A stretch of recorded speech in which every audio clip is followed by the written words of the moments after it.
The inheritance Sparkin, the quaint town of Willow Creek, nestled between rolling hills and whispering pines, the Harrington family had long been the epitome of old money prestige. Elias Harrington, the patriarch, had built an empire from humble beginnings, a chain of luxury hotels that spanned the East Coast. At 78, his health was failing, and the whispers of his impending will reading hung like a storm cloud over the family estate. Elias's 3 children couldn't have been more different. There was Alexander, the eldest at 45, a sharp-suited businessman who had expanded the family business into international waters. He was married to Sophia, a poised socialite, and they had 2 teenage sons, Liam and Ethan, who idolized their father's ambition. Then came Isabella, 42, the free-spirited artist who had rejected the corporate life for a bohemian existence in a downtown loft, painting murals that captured the raw emotions of human struggle. She was single, her life a whirlwind of fleeting romances and unfulfilled dreams. Finally, there was the youngest, Marcus, 38, the prodigal son who had squandered his trust fund on failed ventures and now lived in the shadow of his siblings' successes. Married to Jenna, a nurse who grounded him with her no-nonsense attitude, the family gathered on a crisp autumn evening. The estate's grand hall, filled with the scent of polished oak and fresh lilies. Elias, frail in his wheelchair, cleared his throat. My children, I've lived a life of hard work and harder lessons. This will isn't just about money, it's about legacy.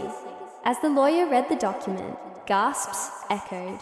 Alexander was to inherit the bulk of the business, 60%, with stipulations for ethical expansions. Isabella received the family art collection and a modest fund for her studio.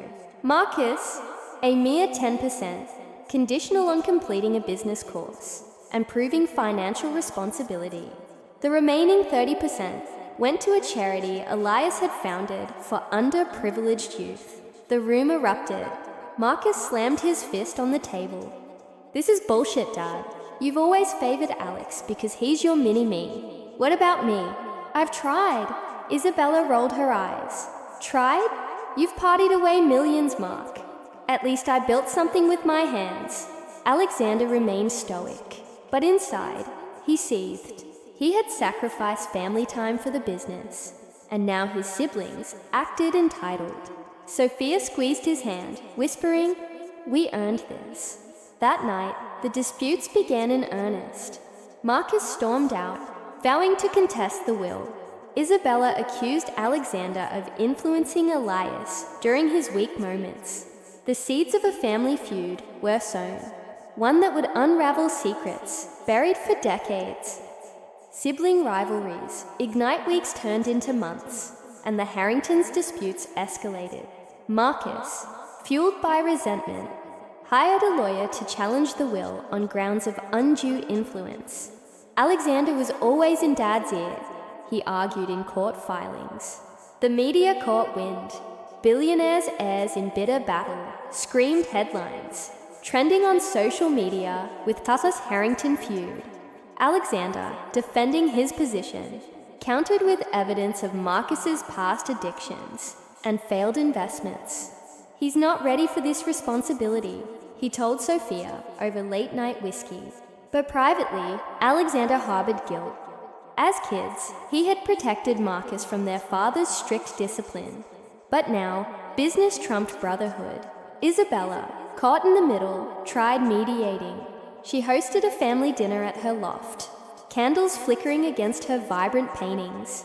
We're all hurting since Dad's gone. Can't we talk this out?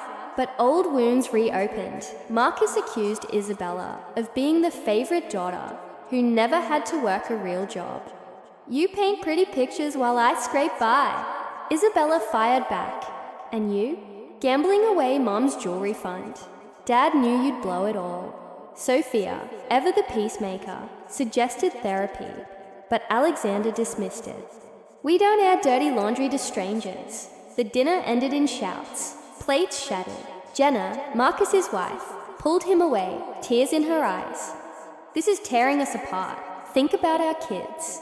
Meanwhile, the teenagers, Liam and Ethan, felt the ripple effects.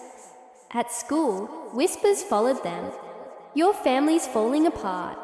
Liam, the athlete, channeled anger into sports, while Ethan withdrew, sketching dark comics about fractured homes. Marital betrayals surfaced. As the legal battle dragged on, deeper cracks appeared. Sophia discovered Alexander's late nights weren't just work. Emails revealed an affair with his assistant, Claire. "How could you?" She confronted him in their marble kitchen. "It's stress from this mess," he pleaded. "Marcus is dragging us through the mud," but Sophia saw the truth. Alexander's ambition had blinded him to their marriage. She filed for divorce, demanding half the inheritance share. Now, the dispute wasn't just sibling, it was spousal. Isabella, seeking solace, reconnected with an old flame, Victor, a gallery owner. But Victor had ulterior motives, eyeing her art collection for profit. When she discovered his scheme, betrayal stung. "Everyone wants a piece of the Harrington pie," she confided to a friend. Marcus and Jenna's marriage strained too. Jenna, working double shifts, resented Marcus's obsession with the lawsuit. "Fight for us, not the money," she begged. But Marcus, blinded by rage, pushed her away, leading to a separation. The family disputes now trended globally, with podcasts dissecting the Harrington curse and TikToks reenacting their fights. Public sympathy swung. Some sided with Marcus the underdog, others with Alexander the builder. Generational conflicts. Emerge flashbacks revealed the roots. Elias's own disputes with his father, a factory worker who disowned him for pursuing hotels over stability. Elias had vowed not to repeat it, but history cycled. The grandchildren became pawns. Liam confronted Alexander. "You're just like Grandpa. Work over family." Ethan, staying with Isabella, learned of her childhood neglect. Elias favoring sons. A turning point came during a stormy night. Marcus, drunk and desperate, showed up at Alexander's door. "Why do you hate me?" "I don't hate you," Alexander admitted. "I envy you.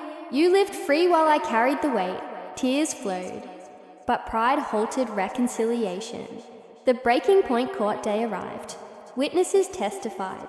Employees on Alexander's dedication. Friends on Marcus's struggles. Isabella took the stand, pleading for unity. "Dad wanted us to build together, not destroy," but leaks revealed a bombshell. Elias had a secret child from an affair, a half-sibling named Elena, living modestly in another state.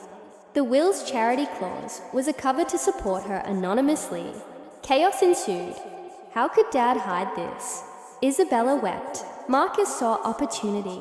"This invalidates everything." Alexander, shocked, hired a PI. Elena, 35, was a teacher, unaware of her heritage. Meeting her, the siblings faced their father's flaws. Paths to redemption. The revelation forced reflection. Alexander dropped the defense, proposing a family trust shared equally, including Eleanor.